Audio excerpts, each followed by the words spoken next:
Your entire debate is based on deception. Very right. It's based on concoction of figures. So you exaggerate the amount of wastage, create a horror situation, and then say therefore cold storages are required, cold storages are rocket science, and therefore our food supply chain must be handed over to the foreigners. क्या पश्चिम के कुछ विकसित देश उस परिभाषा का पैमाना तय कर दें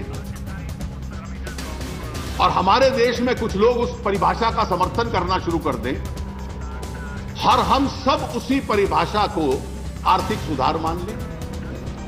This was reaffirmed by the then government report of November 2001, and compelling reasons and legitimate reasons were given in support of going ahead with it.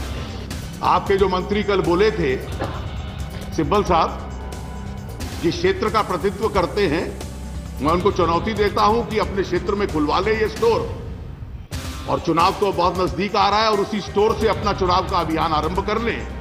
व्यापारियों का वो क्षेत्र है तो एफडीआई के ऊपर फैसला हो जाएगा और जनमत भी हो जाएगा कि जिस पीपल के बिहाफ पे आप बोल रहे हैं कि मैं जनता के बिहाफ पे बोल रहा हूं कि वो जनता इस संबंध में क्या नीति अपनाती है। क्या हम में इतनी ताकत है? आप कल जिक्र कर रहे थे कि हल्दीराम को पूरी दुनिया में फैला दें।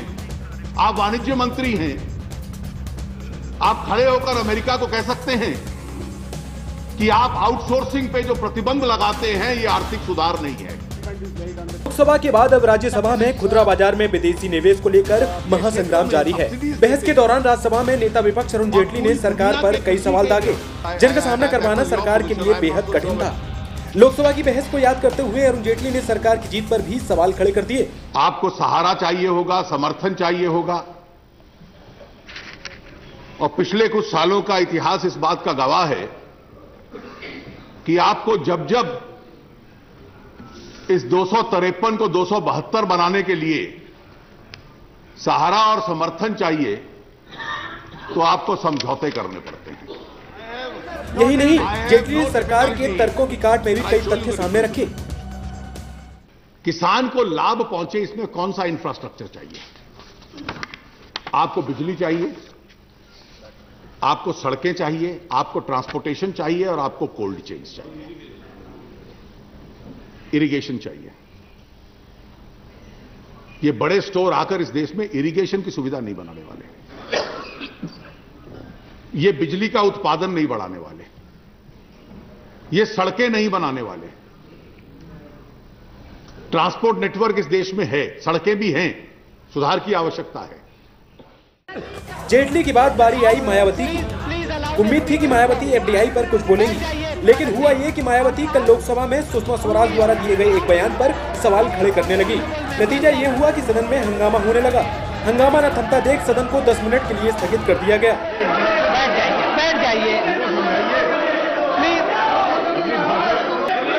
House is adjourned for 10 minutes. दोबारा कार्यवाही बहाल हुई तो मायावती ने सरकार के समर्थन का ऐलान कर दिया। मायावती ने साफ कर दिया कि बहुजन समाज पार्टी सरकार के फैसले का वोटिंग के जरिए समर्थन करेगी। केंद्र सरकार की वर्तमान एफडीआई की नीति में इस प्लस पॉइंट को भी ध्यान में रखकर, अर्थात केंद्र सरकार की खुदरा बाजार के क्षेत्र में वर्तमान एफडीआई की नीति को देश के किसी भी राज्य में जबरन थोपा नहीं जाएगा। ऐसी स्थिति में इस प्लस पॉइंट को भी ध्यान में रखकर अब हमारी पार्टी ने कल यहां राज्यसभा में केंद्र सरकार के पक्ष में ही वोट देने का फैसला लिया। जाहिर है मायावती के समर्थन ने सरकार की मुसीबतें थोड़ी कम कर दी है। लोकसभा में वोटिंग पर बाजी मारने के बाद सरकार के हौसले पहले से बुलंद थे। ऐसे में मुलायम की समाजवादी पार्टी अगर सरकार का साथ नहीं भी देती है तो सरकार के पास नंबरों की गणित अब पूरी है। Bureau report, news point.